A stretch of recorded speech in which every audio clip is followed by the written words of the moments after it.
According to recent surveys, 77% of Americans feel anxious about their financial situation. And here's the kicker, 69% of adults set financial goals, but only 45% actually achieve their New Year's resolutions. So what separates the people who hit their financial goals from those who don't?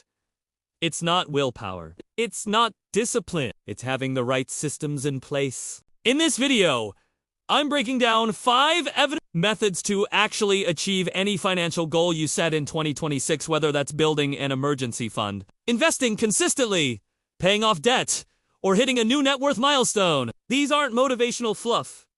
These are strategies backed by psychological research and data.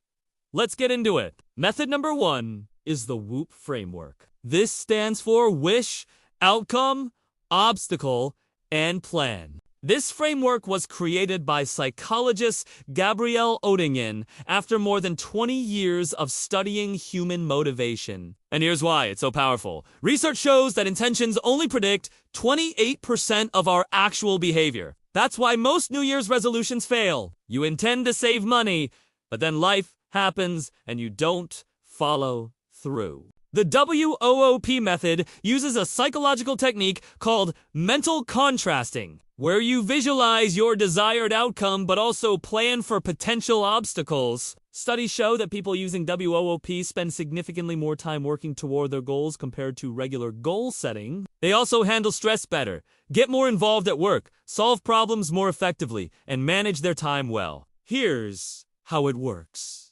Step 1. Define your wish. This needs to be challenging but achievable and as specific as possible. Instead of saying I want to budget better, say I want to track and control my spending every single day. That's way clearer. Step 2. Visualize the best outcome. Picture yourself experiencing the desired result. Not what happens, but how it makes you feel. For our budgeting example, the outcome might be feeling more in control of your finances, reducing money anxiety, and being well on your way to financial freedom. Think about what that feeling means to you. Maybe it's being able to book a vacation without stressing about money. Maybe it's going to a restaurant and not even looking at prices. Whatever that feeling is, visualize it clearly. Step 3.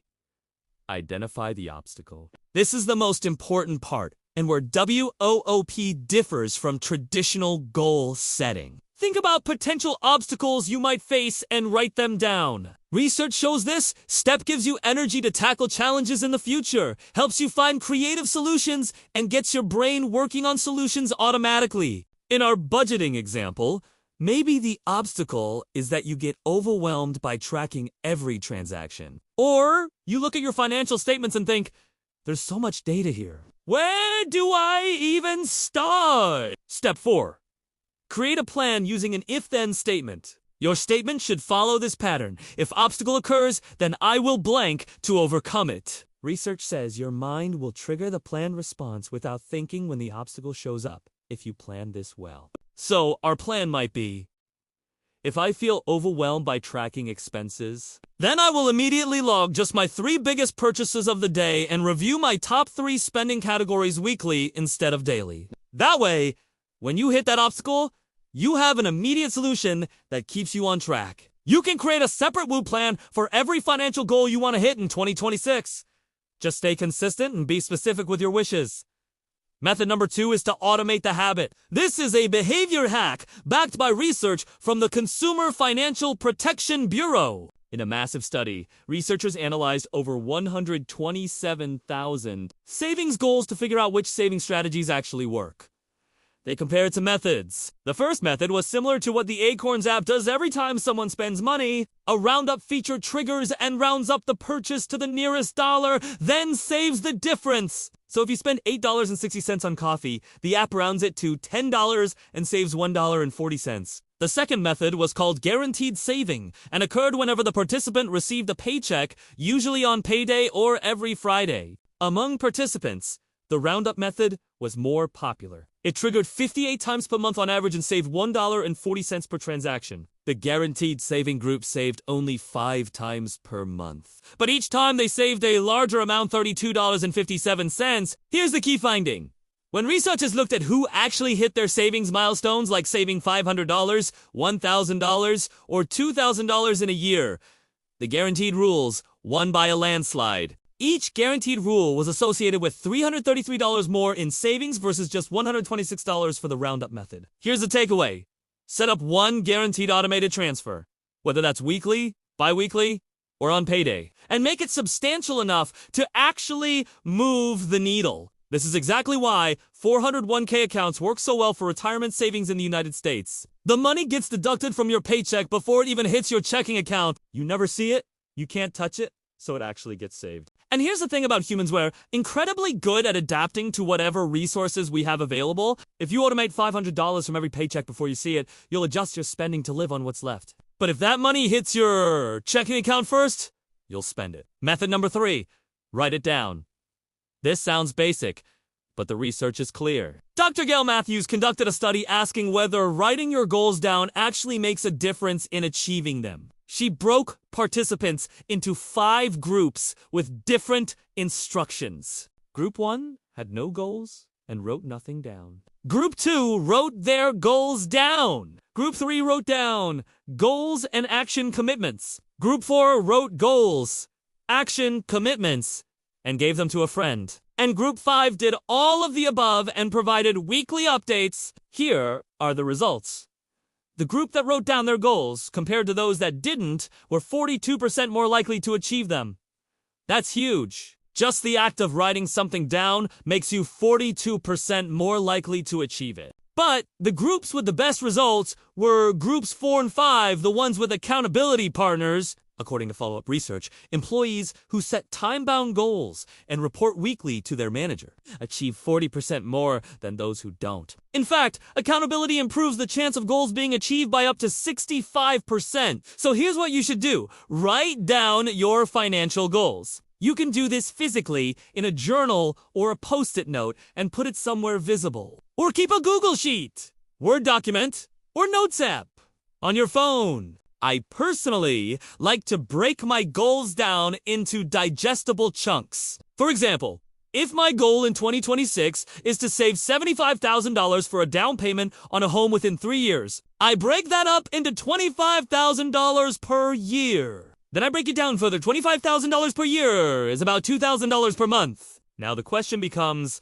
how can I save or even make an extra $2,000 per month? When you break down a big goal like that, it becomes way more manageable. If your goal is to invest every single month in 2026, you might say, I want $2 cost average into VU on the 1st of every month. Write that down. It sounds basic, but the evidence says it works. Method number 4, make your goals visible and track your progress. There was a Harvard study where participants were given access to a mobile app that showed their account balances in real time. The results were dramatic.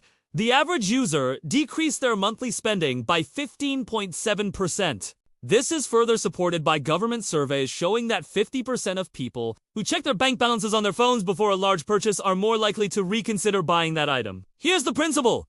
When we're more aware of our financial situation in real time, we make better decisions about our discretionary spending. The same applies to your goals. If you can visibly see your goals on a weekly or monthly basis, you're more likely to achieve them. I personally use a Google Sheet where I track all my financial goals, how much I want to save, invest, or put toward a big purchase each month. I check it all the time, just to make sure I'm on track. Just having that visibility keeps me accountable. And seeing your progress month to month or year to year is incredibly motivating. The takeaway, put your goals somewhere visible, whether it's a spreadsheet, a whiteboard, or a notes app. You check daily. Make sure you see your goals and track your progress regularly. Method number 5, invest your money consistently. Investing allows your money to grow over time through compound returns so you can have your money work for you and hit your long-term goals like financial freedom and retirement. Historically, the stock market has provided the highest average returns compared to other major asset classes. U.S. stocks have averaged 8 to 10% annual returns. Bonds average 4 to 5%. Gold is 5.12%. Real estate varies, but is around 4.2 to 4.5%. When you invest consistently over time, it amounts to a lot of money. If you invest in an S&P 500 index fund or ETF, which gives you exposure to the top 500 companies in one investment, It's diversified, low cost, and you can literally set it and forget it. If you invest just $500 per month and earn an average 8% return, in 10 years, you'd have about $93,000. In 20 years, you'd have about $296,000. And in 30 years, you'd have over $734,000. That's the power of compound growth over time. Even if you're starting with just $100 a month, that's totally fine. What matters most is that you're building the habits to achieve your future financial goals. Now, the main thing you need to do to make sure this actually happens is to automate your investments, just like you're automating your savings. Set up automatic transfers from your checking account to your brokerage account every time you get paid before you have a chance to spend it. You can open a brokerage account with companies like Fidelity, Schwab, or Robinhood and set up automatic investments into something like VFI, X, or VOO.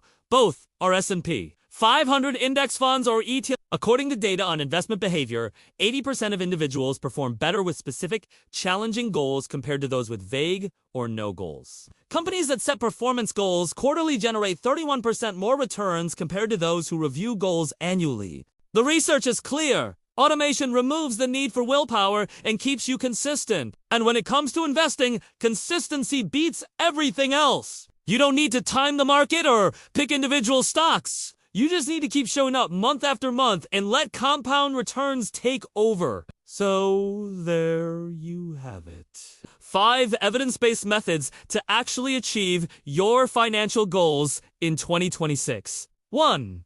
Use the WOOP Method. Wish, outcome, obstacle, plan. This mental contrasting technique dramatically increases your success rate. 2. Automate the habit. Set up guaranteed automatic transfers that are substantial enough to move the needle. Research shows this saves you $333 more than roundup methods. 3. Write it down. You're 42% more likely to achieve goals you write down, and 65% more likely if you have accountability. 4. Make your goals visible and track progress. Real-time visibility decreases spending by 15.7% and keeps you accountable. 5. Invest consistently. Automate your investments and let compound growth do the heavy lifting over time. If you implement even 2 or 3 of these methods, you'll be in the top 45% of people who actually achieve their financial goals instead of the 55% who don't. If this video gave you a clear action plan, hit that like button and subscribe to Finance Flash. Drop a comment. What's your biggest financial goal for 2026? All right, let's make 2026 your best financial year yet. I'll catch you in the next one.